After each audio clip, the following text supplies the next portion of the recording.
Olá, meu nome é Júlia Graziela Thyssen, eu sou monitora de educação infantil numa escola da rede municipal da cidade de Venâncio Aires, uma cidade com em torno de 70 mil habitantes, localizada no estado do Rio Grande do Sul, no sul do Brasil. A atividade apresentada foi realizada com 19 crianças do pré-A.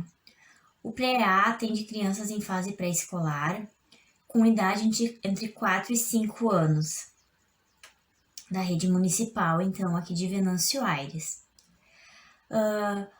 Com, então, o acontecimento, do coronavírus, as aulas começaram a acontecer remotamente pelo aplicativo do Classroom, nas salas virtuais, onde a gente disponibiliza as atividades, e as famílias têm uma data para realizar.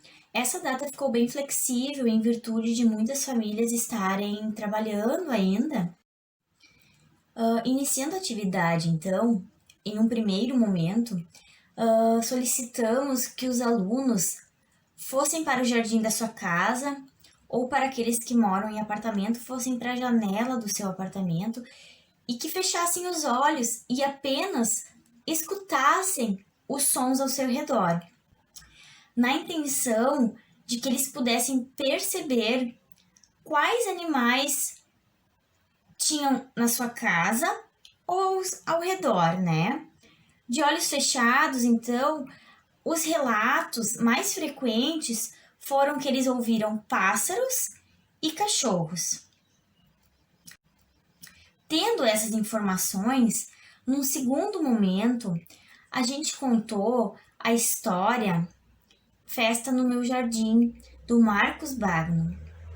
Essa história relata tanta festa que acontece no nosso jardim, de tantos animais que a gente não percebe, Essa história foi disponibilizada pela plataforma do YouTube para que eles pudessem assistir ou no celular, ou no computador, ou na própria televisão. E ela também foi disponibilizada impresso para que os alunos que não tiveram acesso pudessem retirá-la na escola, E então essa história relata a passagem de muitos animais no nosso jardim e que muitos deles a gente não percebe, a gente não enxerga, ou a gente apenas não tirou o tempo para prestar atenção na passagem desses animais. Contada essa história, a gente pediu que num terceiro momento as crianças refletissem sobre quais animais passam na casa delas, seja no jardim, seja dentro de casa, para quem mora em apartamento, quais animais que existem na nossa existência, ao nosso redor, e que a gente às vezes não dá conta, porque a gente não escuta e a gente não vê. Então, num primeiro momento desta terceira atividade, a gente pediu para que de novo eles fechassem os olhos e percebessem quais animais eles escutam, Então, novamente, surgiu os pássaros, cachorros, Alguns relataram que escutaram uma mosca, um mosquito voando, E aí, depois disso, a gente pediu para que eles fossem procurar a existência de outros animais.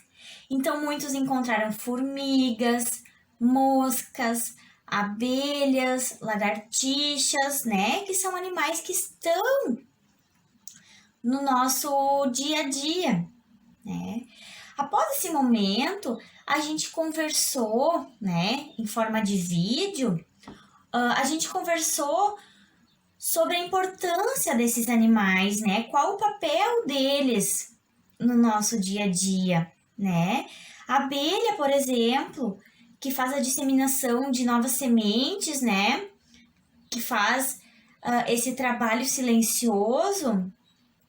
As formigas, que deixam o solo mais fértil, Tudo isso a gente foi conversando com eles e ouvindo o relato deles de quais animais eles tinham encontrado na casa deles.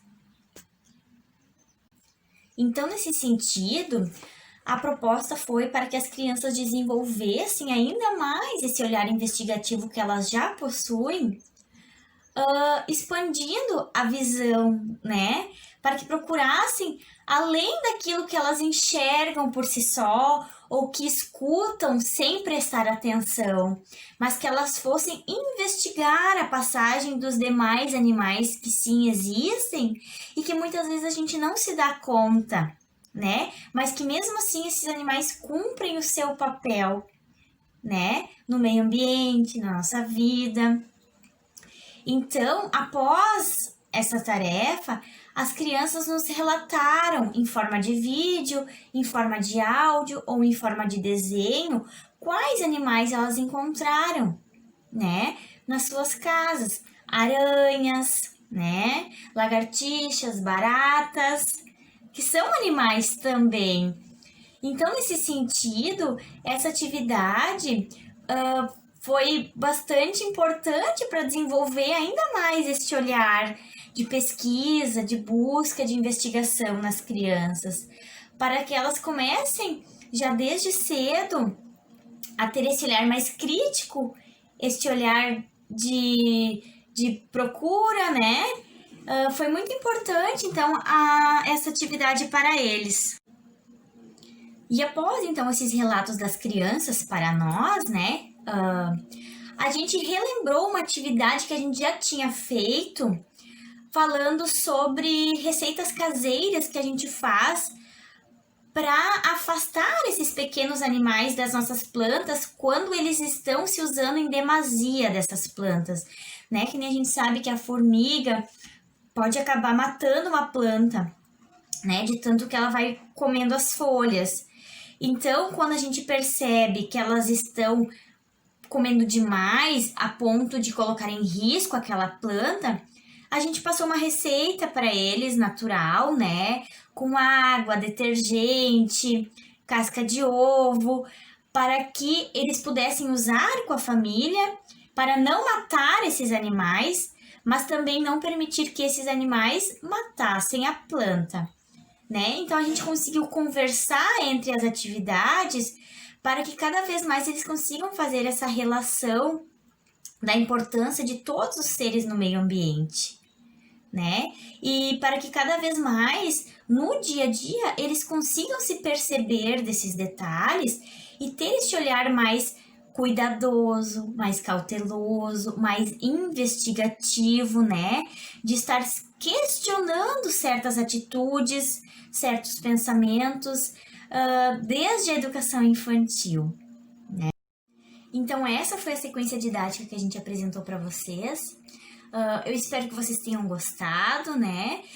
E a gente agradece essa oportunidade de estar apresentando essas vivências da educação infantil, onde as crianças ainda estão muito abertas a novas descobertas, a desenvolver essa curiosidade nata que elas já trazem com ela, mas que a gente tem muito ainda a expandir e que já nessa idade a gente consegue, né, inserir esse olhar mais crítico, esse olhar investigativo, aguçando ainda mais a curiosidade delas para com a ciência, para com a vida, né? Muito obrigada, então, até mais.